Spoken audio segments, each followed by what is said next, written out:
Hi பிள்ளைகள், என் பேர் சரண்யா. நீங்க என்ன ஆண்டி சரண்யான்னு கூப்பிடலாம்.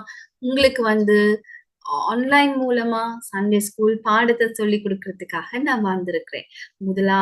நாங்க இன்னைக்கு முதலாவது பாடத்தை பார்க்க போறோம். சரியா? முதலாவது பாடம் படைப்பு. ஆண்டவரின் படைப்பு. கடவுள் படைத்த உலகம் பத்தி தான் நாங்க பார்க்க போறோம். நாங்க இன்னைக்கு படிக்கும் முன்னால ஒரு அழகான பாட்டு இருக்கு. இந்த பாட்டை நல்லா பார்த்துட்டு வந்துடலாமா? அதுக்கு பிறகு ஆண்டி கேட்கிற கேள்விக்கும் உங்களுக்கு பதில் சொல்லக்கூடியதா இருக்கும். அதனால வாங்க, நாங்க முதலாவது பாட்டை பார்த்துட்டு நாங்க வந்துடும். நம் தேவன் பெரியவர், அவர் மிகவும் பெரியவர். நம் தேவன் பெரியவர், அவர் சகலமும் படைத்தவர். முதலாம் நாளில் வார்த்தையினாலே வெளிச்சம் படைத்தவர். இரண்டாம் நாளில் ஜலத்தின் நடுவே வானம் படைத்தவர். முதலாம் நாளில் வார்த்தையினாலே வெளிச்சம் படைத்தவர். இரண்டாம் நாளில் ஜலத்தின் நடுவே வானம் படைத்தவர். நம் தேவன் பெரியவர், அவர் மிகவும் பெரியவர். நம் தேவன் பெரியவர், அவர் சகலமும் படைத்தவர்.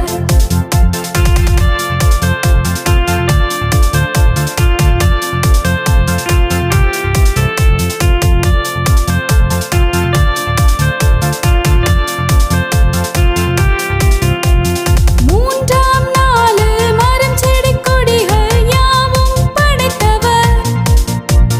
நான்காம் நாளில் சூரியன் சந்திரன் விண்மீன் படைத்தவர். மூன்றாம் நாளில் மரம் செடி கொடிகள் யாவும் படைத்தவர்.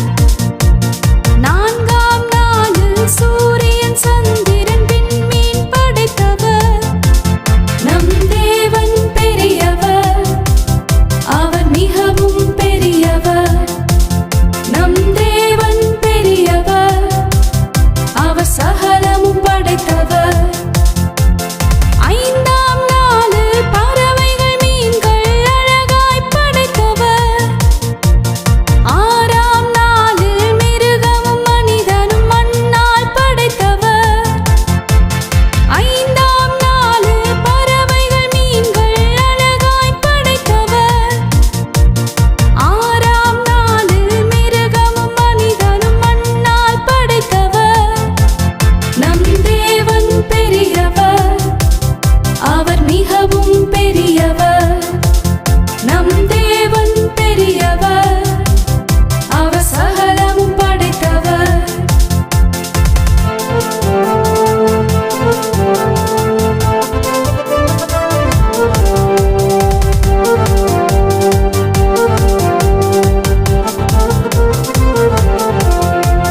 படைத்ததை எல்லாம் பார்த்து ரசித்து நன்றென கண்டவர். ஏழாம் நாளை பரிசுத்தமாக்கி ஓய்ந்தும் இருந்தவர். படைத்ததை எல்லாம் பார்த்து ரசித்து நன்றென கண்டவர்.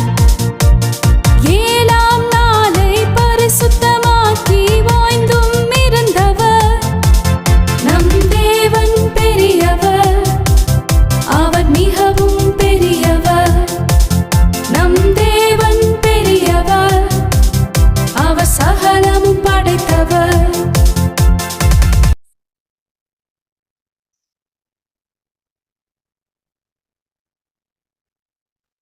பாடல பார்த்தீங்களா? பாடுனீங்களா? நம் தேவன் பெரியவர். அது மாத்திரமல்ல, அவர் எப்படியெல்லாம் படைச்சார்னு சொல்லி நாங்க பார்த்தோம் தானே. முதலாம் நாள் என்ன, இரண்டாம் நாள் என்ன, மூன்றாம் நாள் என்ன, நாலாம் நாள் என்ன, ஐந்தாம் நாள் என்ன, ஆறாம் நாள் என்ன, ஏழாம் நாள் என்ன செய்தார், எல்லாத்தையும் நாங்க பார்த்தோம். சரி, உங்ககிட்ட கேள்வி கேட்க, நீங்க ஓய்வா இருக்கிறது எப்ப?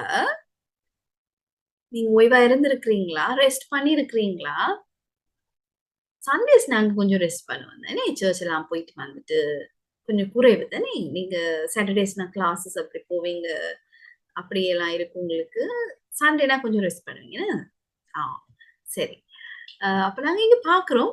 ஆண்டவர் அத போல 1ஆம் நாள், 2ஆம் நாள், 3ஆம் நாள், 4ஆம் நாள், 5ஆம் நாள், 6ஆம் நாள் பிஸியா எல்லாத்தையும் படைச்சுட்டு 7ஆம் நாள் ஓய்ந்து இருக்கிறத நாங்க இங்க பார்க்கலாம். சரியா? சரி. சரி, நாங்க இப்ப இந்த நேரத்துல உங்களோட கலரிங் புக் கையில இருக்கும்னு நினைக்கிறேன். அந்த கலரிங் புக்ல நீங்க பாத்தீங்கன்னா, நீங்க எடுங்க பக்கம் 1 எடுத்தீங்கன்னா, அதுல நீங்க பாருங்க. உங்களுக்கு படிக்கிறத விட கலர் பண்ணீங்கன்னா இன்னும் நல்லா இருக்கும். சரியா? 1வது நாள் ஆண்டவர் என்னத்த படைச்சாரு? பாட்டுல நீங்க பாத்தீங்க தானே? இருளையும் வெளிச்சத்தையும் படைக்கிறாரு. ஒளியையும் இருளையும். 1வது ஒளிய வேற, இருளை வேற படைக்கிறத நாங்க பார்க்கலாம். ஒளியை படைக்கிறாரு. அப்ப இருள் வேற மாறுது. 2ஆம் நாள் என்ன செய்யறாரு? வானம். அதுக்கு பிறகு நிலம், கடல். இது 2ஆ பிரிக்கிறத நாங்க பார்க்கலாம். அதுக்கு பிறகு 3ஆம் நாள் என்ன? செடிகள், பூக்கள், மரங்கள், புல் பூண்டுகள் இது எல்லாத்தையும் படைக்கிறத நாங்க பார்க்கலாம். 4வது நாள் என்னத்தை படைச்சாரு? 4வது நாள் நாங்க பார்த்தோம்னா சூரியன், சந்திரன், நட்சத்திரங்கள் எல்லாத்தையும் படைக்கிறத நீங்க பார்க்கலாம்.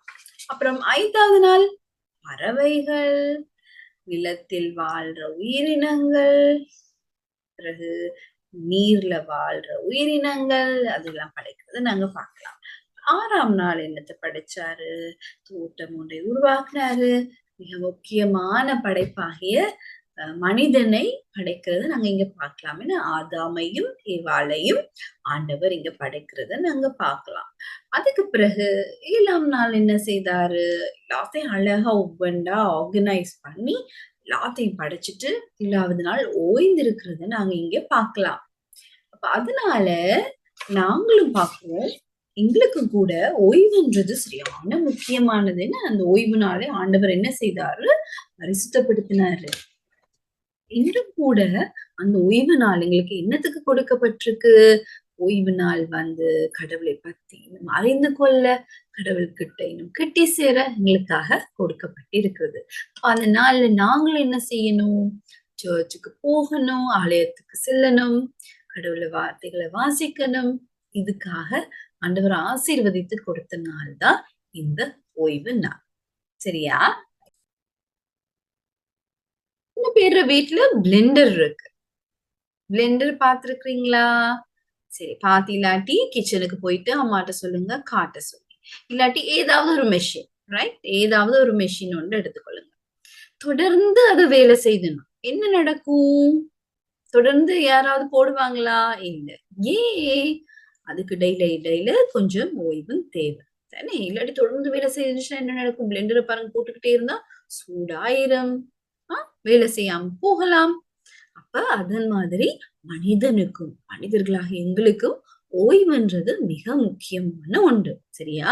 நாங்களும் ரெஸ்ட் எடுக்கணும். ரெஸ்ட்ன்றது எங்களுக்கு தேவை. அந்த ஓய்வும் சில நேரங்களை பாத்தீங்கன்னா, நீங்க முழு 24 மணி நேரத்துல நீங்க காலையில இருந்து சாயந்தரம் மட்டும் நீங்க வேலை செய்துட்டு நைட் என்ன செய்றீங்க? ஓய்வு எடுக்கிறீங்கன்னா, அது போல ஒரு நாளில 24 மணி நேரத்துல நீங்க 6 மணி நேரம் இல்லாட்டி 8 மணி நேரம் ஓய்வு எடுக்கிறது போல இந்த கிழமையில உள்ள 7 நாட்கள்ல ஒரு நாள் ஆண்டவர் ஓய்வு நாளாக ஆசீர்வதித்து தந்திருக்கிறார். இந்த நாள்ல நான் முதல்ல சொன்னது போலவே நாங்க ஆலயத்துக்கு செல்லணும். அடுத்தது என்ன செய்யணும்? குடும்பத்தோட நாங்க நிறைய நேரத்தை செலவிடணும். ஏன்னா அம்மாவோட, அப்பாவோட நாங்க கதைக்க, அவங்களுக்கு ஹெல்ப் பண்ண, அவங்களோட பேசி விளையாட இந்த நாளை நாங்க பிரயோஜனப்படுத்தி கொள்ளணும். சரியா? இன்னைக்கு நாங்க அதைதான் பாக்குறோம். ஒரு மனன வசனத்தையும் ஆட்டி தரப்போறேன். ஒவ்வொரு பாட முடிவுலையும் ஆட்டி உங்களுக்கு ஒரு மனன வசனம் தரப்போறேன். நீங்க பாடமாக்கி அது என்ன செய்ய போறீங்க? சொல்லி காட்ட போறீங்க. சரியா? இன்னைக்குரிய மனன வசனம் என்னன்னு பாப்போமா? விடுதலை பயணம் 20ஆம் அதிகாரம் 1ஆம் வசனம். சரியா? இப்பவே நீங்க பைபிள கொஞ்சம் திருப்பி பார்க்கணும். என்ன செய்யணும்? வீட்டுல பைபிள் இருக்கா? இருக்குதானே? ரைட். உங்களுக்கு ஒரு பைபிள் நீங்க எப்பயாவது அம்மாட்ட அப்பாட்ட கேட்டு ஒண்ணு வாங்கி கொள்ளுங்க. அந்த பைபிள் எடுத்து விடுதலை பயணத்துக்கு விடுதலை பயணத்தை திருப்பி 20ஆம் அதிகாரம் 1ஆம் வசனம். இந்த பைபிள் எப்படி பாவிக்கிறதுன்னு நீங்க கொஞ்சம் கொஞ்சமா நீங்க இப்படி பாவிக்க தெரிஞ்சு கொள்வீங்க. சரியா? ரைட். என்ன வசனம்? ஓய்வு நாளை தூயதாக கடைபிடிப்பதில் கருத்தாயிரு. ஓய்வு நாளை தூயதாக கடைபிடிப்பதில் கருத்தாயிரு. இதுதான் இன்றைய நாளுக்குரிய மனன வசனம். நீங்க பாடமாக்கி நீங்க என்ன செய்ய போறீங்க? நீங்க இத சொல்லி காட்ட போறீங்க. சரியா? சரி. இன்னொரு பாடத்துல நாங்க இன்னொரு காரியத்தை குறிச்சு நாங்க கற்றுக்கொள்ளலாம். God bless you children. Take care.